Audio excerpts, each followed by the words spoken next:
Dom Pedro II, o imperador que não quis resistir. No vídeo de hoje, veremos que Dom Pedro II foi muito mais que um imperador. Foi um pensador, um viajante incansável e um amante profundo do conhecimento. Em uma vida marcada por perdas precoces, responsabilidades imensas e uma inteligência rara, ele governou o Brasil guiado mais pela cultura do que pelo poder. Este vídeo revela a trajetória de um monarca poliglota, curioso e humanista, que aproximou o país do mundo moderno. Mostra também suas longas viagens, sua relação com a ciência e seu afastamento gradual da política. E explora o momento decisivo em que ele escolheu não resistir à queda da monarquia. Uma história que culmina no retorno emocionante de seus restos mortais ao Brasil e no legado sereno de um imperador que nunca deixou de amar seu povo. Dom Pedro de Alcântara nasceu em 2 de dezembro de 1825, no Rio de Janeiro, com o destino traçado antes mesmo de dar os primeiros passos. Herdeiro do trono de um país recém-independente, cresceu entre lacunas e responsabilidades. A morte da mãe, quando ele ainda era um bebê, e a partida definitiva do pai para Portugal, fizeram do jovem Pedro uma criança cercada de tutores, mas nunca de uma família completa. Era um príncipe criado ao redor da ideia de dever, e talvez nunca da ideia de escolha.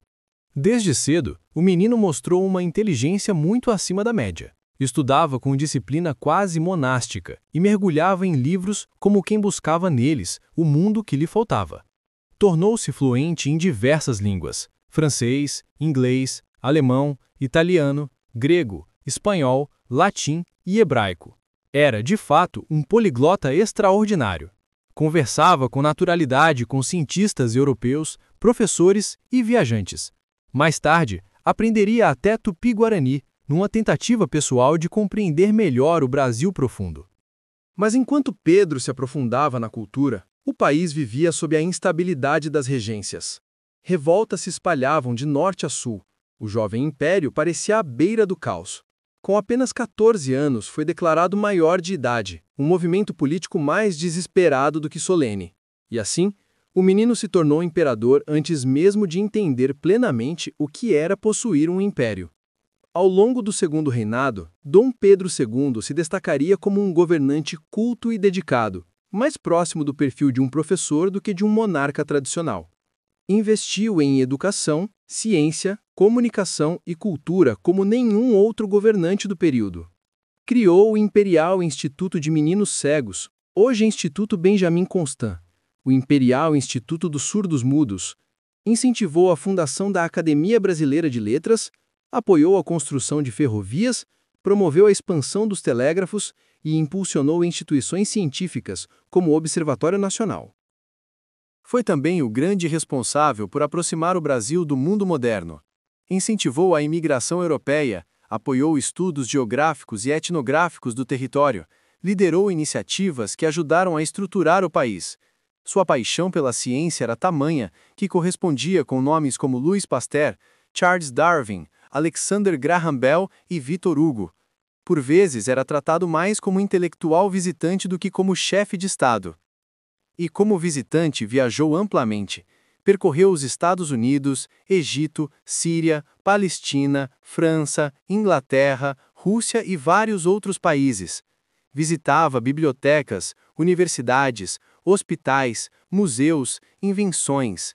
Chegava muitas vezes sem aviso, conversava com moradores comuns e se impressionava mais com escolas do que com palácios.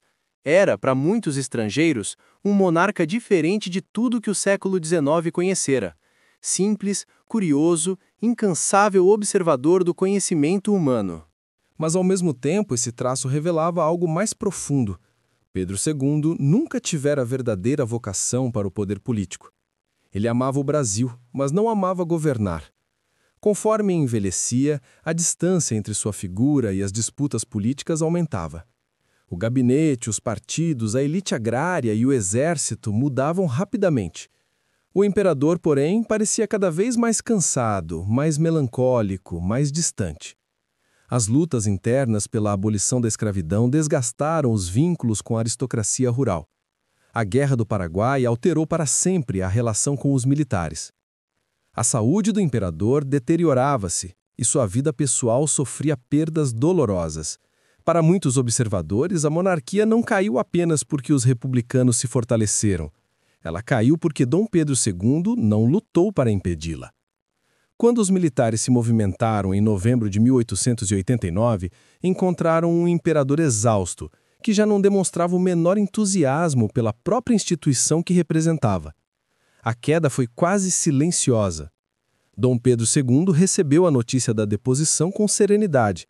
Não tentou mobilizar apoiadores, não buscou alianças, não discursou ao povo. Não havia paixão, apenas um resignado senso de encerramento.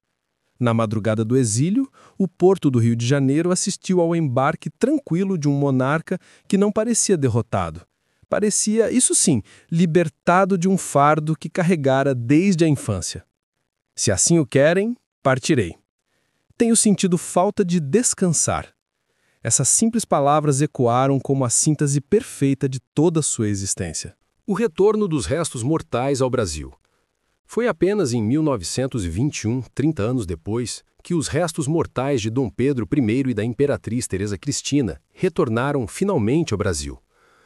Uma cerimônia emocionante marcou sua chegada ao Porto do Rio, em um país já republicano, mas que reconhecia a grandeza do imperador que não quis lutar pelo trono. Ao tocar novamente o solo brasileiro, o povo se aglomerou nas ruas. Muitos se surpreenderam com a intensidade da homenagem. Era como se o Brasil, consciente das mudanças, finalmente tivesse compreendido o que perdera.